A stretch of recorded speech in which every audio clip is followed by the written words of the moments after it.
There is a place where every breath you've ever taken is written. Every thought you've ever whispered into the silence, every choice, every fear, every desire that never touched the surface of your lips. It's not a fantasy. It's not a metaphor. It's a field, an ocean of memory. Some call it the Akashic Records. And here's the secret most people never dare to face. You're not just living a life.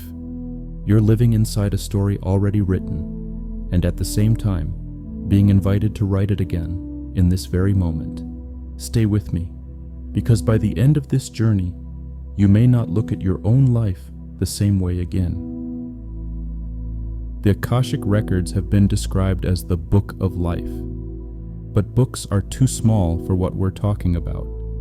Imagine instead a vast, luminous library without walls, without end. Not a place you can walk into with your feet, but one you enter with your consciousness.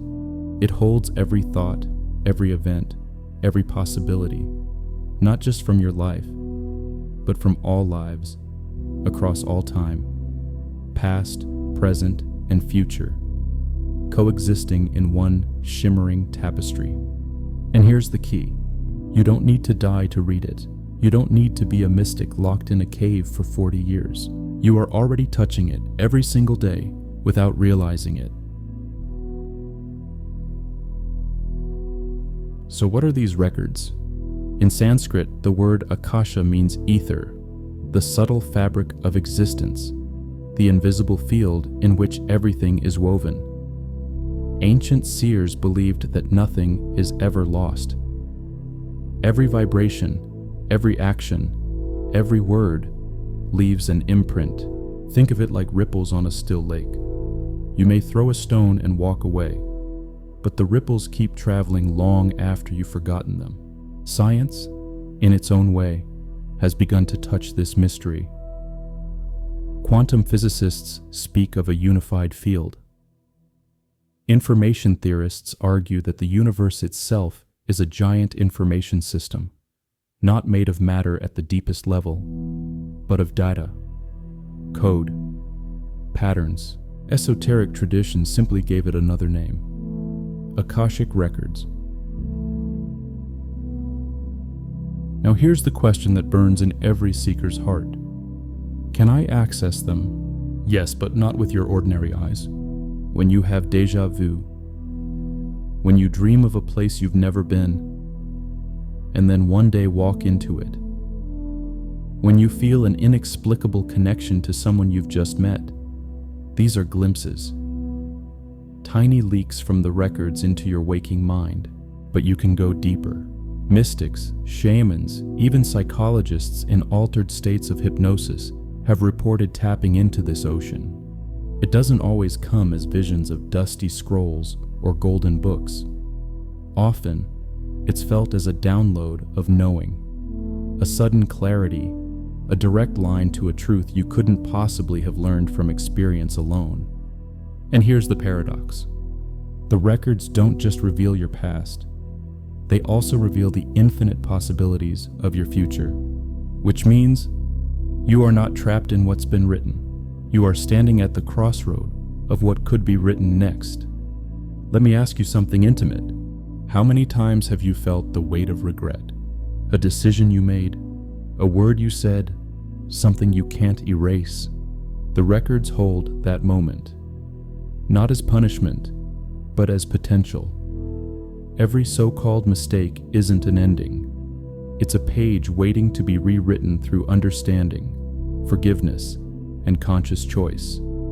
That's why accessing the records is not about curiosity. It's not about gossiping with the universe.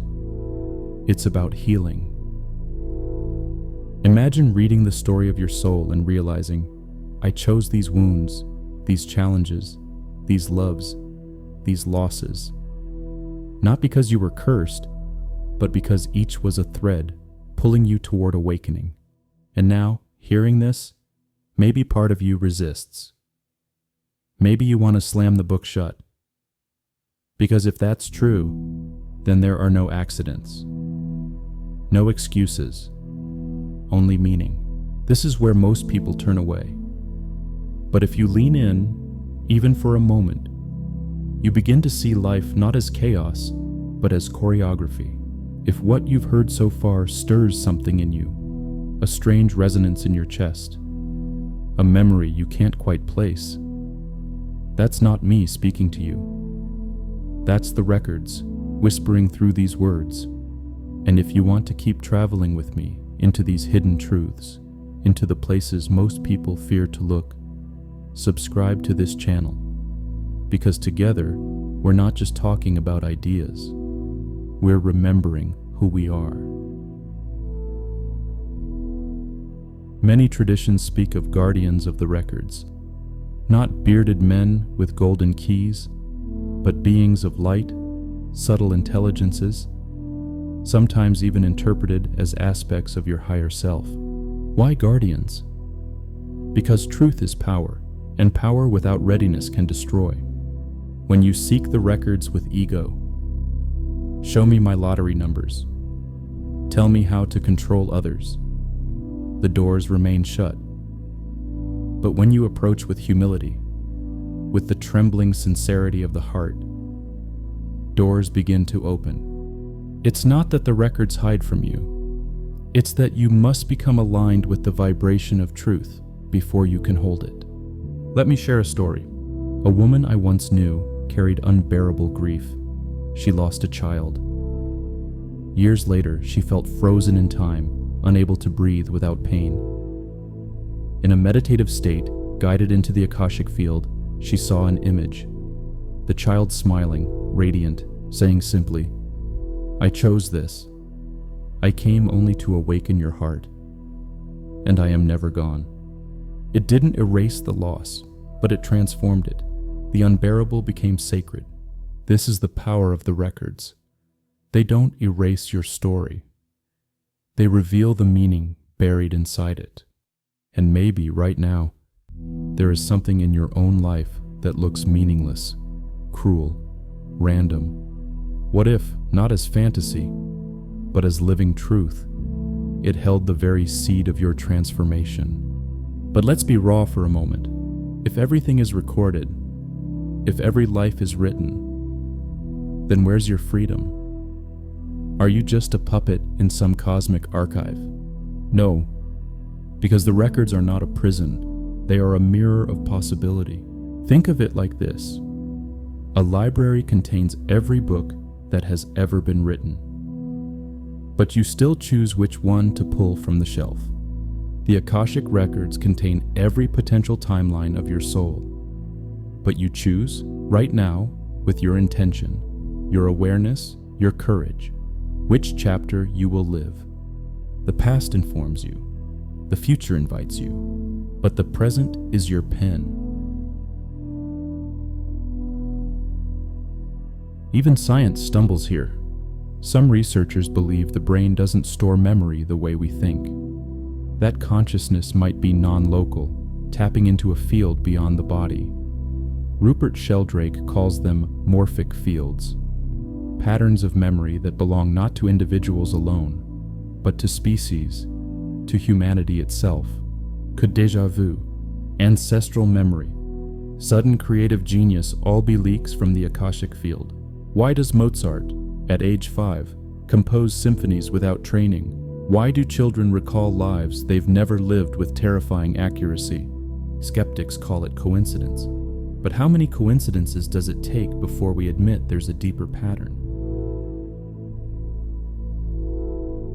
You don't need a guru to touch the records. You don't need exotic rituals. The doorway is built into your very being. Here's how. When you silence the noise. When you breathe into the stillness behind your thoughts. When you ask, not from curiosity, but from the hunger of the soul.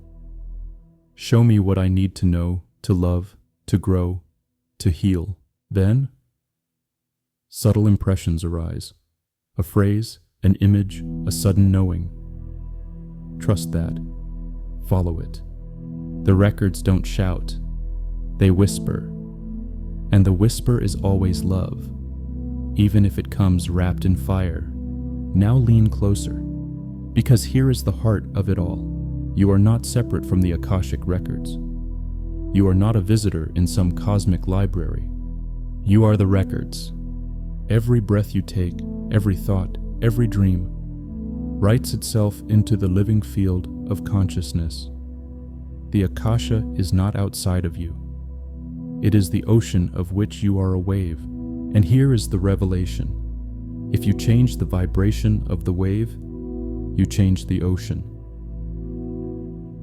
When you forgive, the records shift. When you awaken, the records illuminate. When you love, truly love, without condition, you are not just changing your story.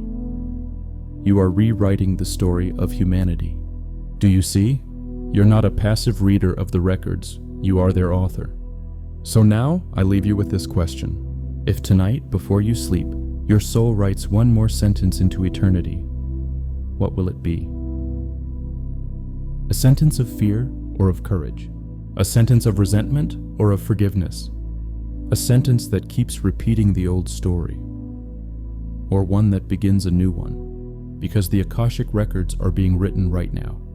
With your thoughts, with your choices, with the way you love. And maybe the most radical truth of all is this: the records are not your destiny, they are your invitation. If this message touched you, don't keep it locked inside. Share it with those you love. Let's remind each other that we are authors, not prisoners. And if you haven't already, subscribe and stay close, because together, we'll keep opening the pages of the soul until we remember the story we were always meant to live.